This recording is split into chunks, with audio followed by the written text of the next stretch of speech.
Brother Kahlil Bendib is an award-winning political cartoonist based in Berkeley, California, and the only Muslim political cartoonist in North America.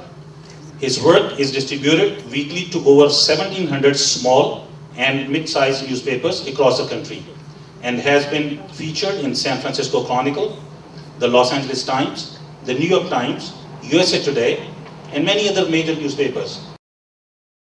Ladies and gentlemen, I'm extremely honored to present to you the next President of the United States.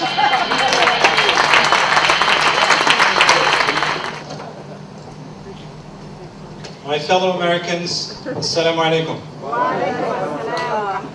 First, I'd like to thank the American Muslim Voice for inviting me here to be among you today, and especially Sister Samina Fahim for her warm hospitality. It's quite an honor. Thank you. Now let me ask you, how many of you have read the article about my presidential candidacy in this morning's San Francisco Barnacle? No one? You don't read the Barnacle? Okay, well let me share some of the paragraphs from this important article with you. It's titled, America's First Muslim President? Question mark. Muslim American cartoonist throws his fez in the ring.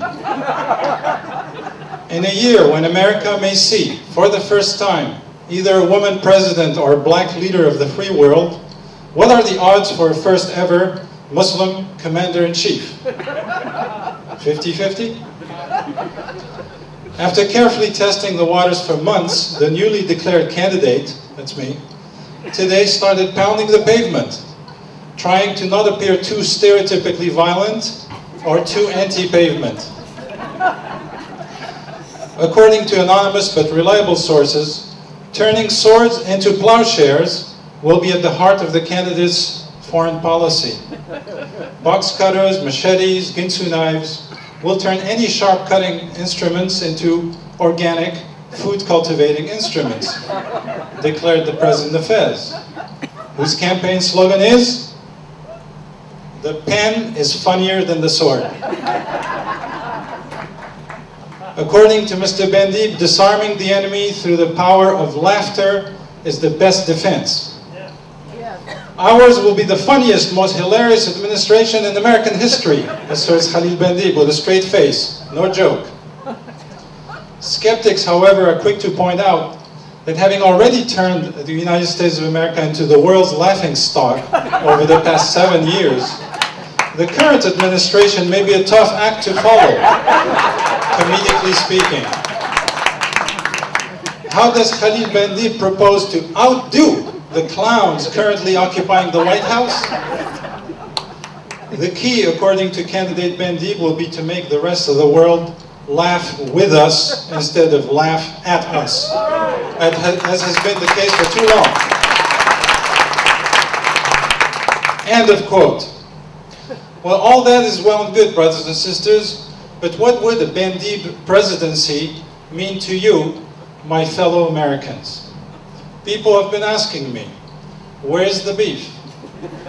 And more importantly, is the beef halal? Which means kosher for Muslims. Well, to give you an idea of my positions on the issues, let me share a few planks from my presidential platform, if I may. On government waste and pork barrel spending. As a self-respecting Muslim, you can guess how I feel about pork. I'm not too crazy about it. On the environment, green is the color of Islam. Need I say more? On foreign trade, the President of Fez will guarantee the free flow of Danish goods into the US, except for political cartoons, of course. On education, pens, not guns, books, not bombs, math instruction, not mass destruction. On the Patriot Act, once elected, I will act like a patriot and repeal the Patriot Act.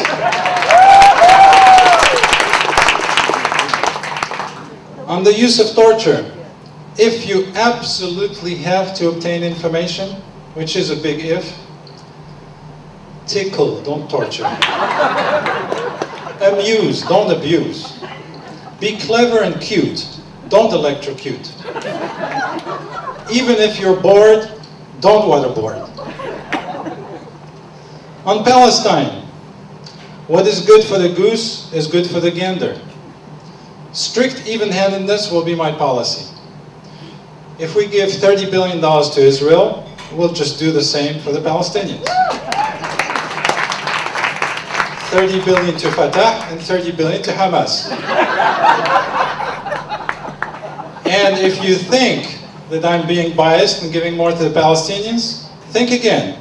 Because by the time Mahmoud Abbas's Swiss bank accounts are taken into account, the Palestinian people will get just about the correct amount.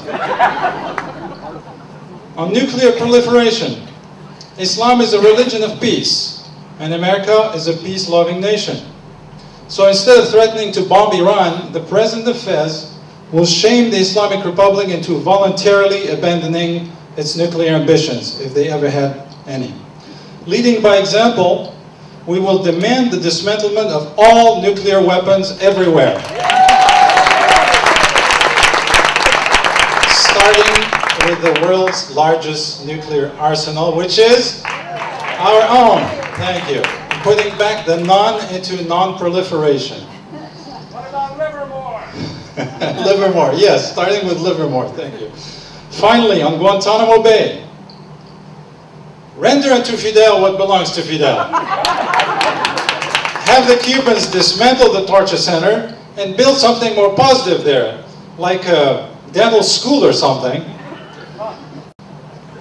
In closing, sadly, Islamophobia runs deep in America today, and it has been used as an excuse for preventive wars, domestic spying, torture, the suspension of habeas corpus, and the erasure of so many of our most treasured constitutional freedoms.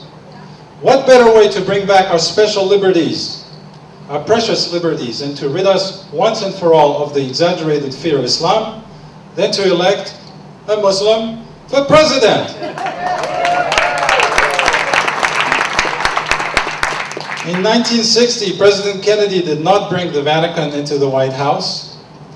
And tomorrow, as your president, I will not bring Mecca into the Oval Office. I promise. To paraphrase another great president before me, the only thing we have to fear is a fear of Islamophobia itself. God bless America. Wassalamu alaikum wa rahmatullahi wa barakatuh.